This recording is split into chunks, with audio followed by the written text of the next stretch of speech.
বুধবার সকাল 9:15 নাগাদ রবীন্দ্র সরোবর স্টেশনে দাঁড়িয়ে পড়ে দক্ষিণেশ্বরগামী মেট্রোটি।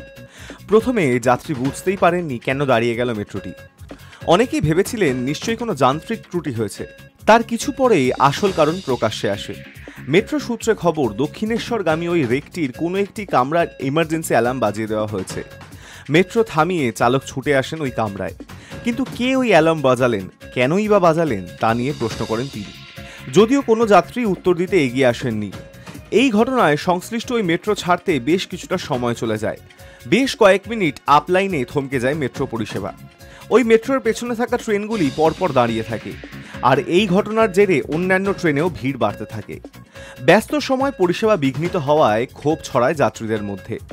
যদিও মেট্রো রেল কর্তৃপক্ষ জানিয়েছেন পরিষেবা সাময়িক বিঘ্নিত হয়েছিল, তবে তা দ্রুত স্বাভাবিক করা হয়েছে। মেট্রো রেল বিভ্রাট নতুন ঘটনা নয়।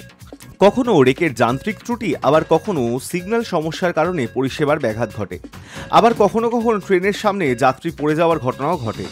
তবে অ্যালার্ম বিভ্রাটের সমস্যা সাম্প্রতিক অতীতে ঘটেছে বলে মনে করতে পারছেন না অনেকেই। High News network.